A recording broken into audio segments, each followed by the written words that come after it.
Congressman Paul, you say that President Obama is not too soft on Iran. You say that he is too tough on Iran. I want to put up some of your statements. Sanctions are not diplomacy, you say. They are a precursor to war and an embarrassment to a country that pays lip service to free trade.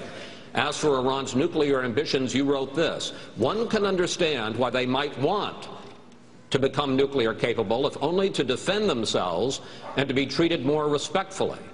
Is that your policy towards Iran? Well, even our own CIA gives me this information that they have no evidence that they're working on a weapon. Just think of what we went through in the Cold War. When I was in the Air Force, after I was drafted in the Air Force, all through the 60s, we were standing up against the Soviets. They had like 30,000 nuclear weapons with intercontinental missiles.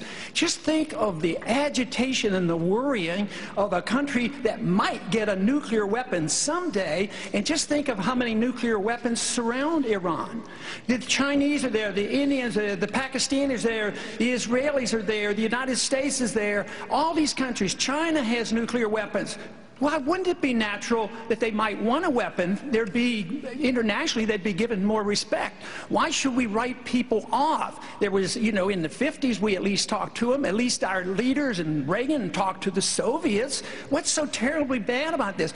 And people, countries that you put sanctions on, you are more likely to fight them. I say a policy of peace is free trade, stay out of their internal business, don't get involved in these wars, and just bring our troops home.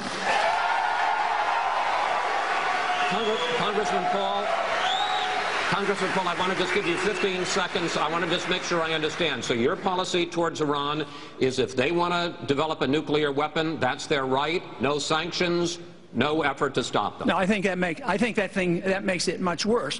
Why would that be so strange? If the Soviets and the Chinese have nuclear weapons, we tolerated the Soviets. We didn't attack them, and they were a much greater danger. They were the greatest danger to us in our whole history. But you don't go to war against them.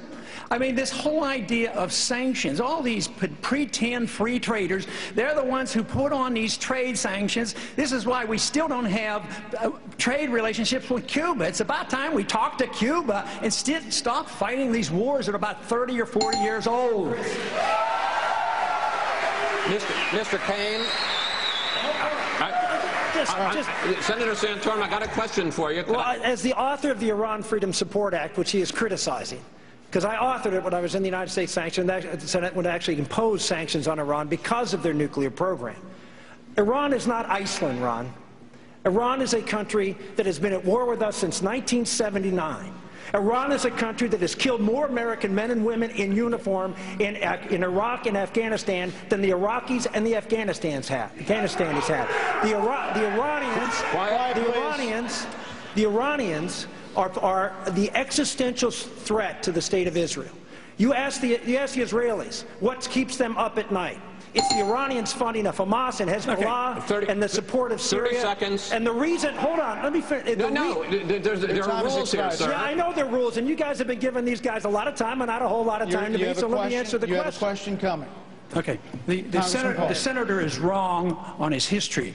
We've been at war in Iran for a lot longer than '79. We started it in 1953 when we sent in a coup, installed the Shah, and the reaction, the blowback came in 1979. It's been going on and on because we just plain don't mind our own business. That's our problem.